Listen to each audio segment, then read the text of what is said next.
আলাইকুম। আজ থেকে প্রায় ১৫০০ বছর আগের ঘটনা। মোহাম্মদ সাল্লাল্লাহু কাবা শরীফ একদিন তাওয়াফ করছিলেন। তো ওই সময় উনি কাবাকে লক্ষ্য করে একটা কথা বলছিলেন। সেটা কি? সেটা হচ্ছে যে, হে কাবা, তোমার কত মর্যাদা, তোমার কত সম্মান, কিন্তু মনে রাখবা যে তোমার সম্মান আর মর্যাদার চাইতেও মানুষের মর্যাদা বেশি। তা মোহাম্মদ সাল্লাল্লাহু ১৫০০ বছর আগে যখন কাবা শরীফ তাওয়াফ করছেন, যেই কাবার দাম যদি একদিকে রাখি আর সারা পৃথিবীর সব কিছু যদি আরেক দিকে রাখি, তবু কিন্তু সমান সমান হবে না।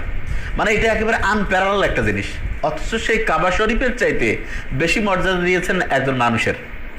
এবং মানুষের জীবনের দাম এত বেশি যে ইসলামের সবচাইতে অসাধারণ একটা কথা হচ্ছে, কেউ যদি একজনের জীবন বাঁচিয়ে দেয় তাহলে সে যেন সারা পৃথিবীর সমস্ত মানুষের জীবন বাঁচাই দিল।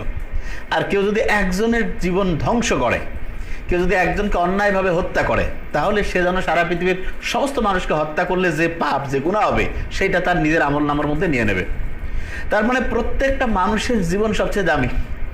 এবং একটা মানুষের জীবনকে কোনোদিন দুনিয়ার কোনো সম্পদ দিয়া সব যদি একসাথে যোগ করি, তারপরে সমান সমানে আনা যাবে না। এবং মাথায় রাখতে হবে যে মানুষকে যে আল্লাহ বানিয়েছেন, ম্যানুফ্যাকচার করছেন আল্লাহ নিজে, এবং আল্লাহ আমাদেরকে একটা নির্দিষ্ট হায়াত দিয়েছেন, এবং এটা আমাদের কাছে আল্লাহর আমানত। সেইটা আমরা ঠিকভাবে আল্লাহর রাস্তায় ঠিকভাবে খরচ করছি কিনা, অন্যায়ের প্রতিবাদ করছি কিনা, ন্যায়সঙ্গত কাজে আমরা হেল্প করছি কিনা, এইটার উপর আমাদের গোটাল জীবনটা পরিচালিত হয় কিনা, সেটা দেখার জন্য আল্লাহ আমাদের এবং হচ্ছে জিনকে দুনিয়া পাঠিয়েছেন।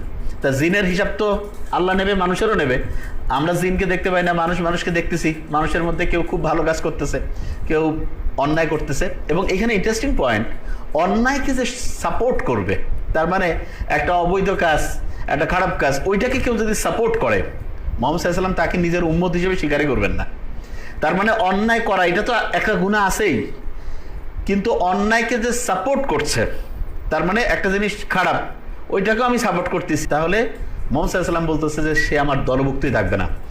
উনি হচ্ছে তাকে ওই উম্মত হিসেবে স্বীকারই করবেন না। কি ভয়ঙ্কর!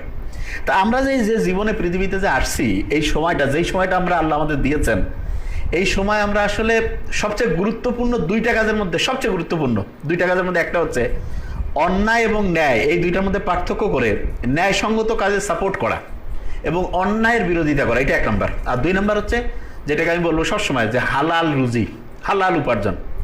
তা আমরা এই যে একটা দেশ কিভাবে চলে, এইটা সম্বন্ধে আমার মনে হয়েছে যে আমাদের দেশের বেশিরভাগ মানুষজনের মৌলিক ধারণা নাই। এবং মৌলিক ধারণা না থাকার কারণে একের পর এক অন্যায় হইতেই থাকে। তা আজকে আমার মনে হয়েছে যে যারা এই যে শহীদ হলো, তো অনেকেই জিজ্ঞেস করছে যে যারা হচ্ছে যে এই অন্যায়ের বিরুদ্ধে, তার মানে হচ্ছে যে একটা ন্যায়সঙ্গত আন্দোলনে যারা জীবন দিয়েছে, তারা আসলে শহীদ হবে কিনা। তা আমার তো হচ্ছে যে আহমদুল্লাহ, শাহেখ আহমদুল্লাহ ভাইয়ের সাথে আমার বেশ পরিচয় আছে, মানে পরিচয় বলতে মাঝে মধ্যে কথা হয়। তাই ওনারই একটা পোস্ট, ওটা আর আলাদা করে ওনাকে জিজ্ঞাসা করা লাগেনি, জিজ্ঞাসা করতাম তার আগেই দেখলাম ওইটা পোস্টের মাধ্যমে চলে আসছে যে কেউ যদি অন্যায়ের বিরোধিতা করে এবং ন্যায়সঙ্গত কোনো কিছুর জন্য লড়াই করতে গিয়ে যদি তার জীবন দেয়, তার পরিবার, তার আত্মীয় স্বজন, মানে এক কথায় কোনো ন্যায়ের পক্ষে সে কাজ করতে গিয়ে তার জীবনটা যদি যায়, তাহলে সেটা হচ্ছে শহীদ। বাস, খুব সহজ কথা। তার মানে ন্যায়ের পক্ষে কেউ আছে কিনা এইটা বোঝার মতো কমন সেন্স আমাদের থাকতে হবে। এইটা যদি থাকে, বাস, তাহলেই যথেষ্ট।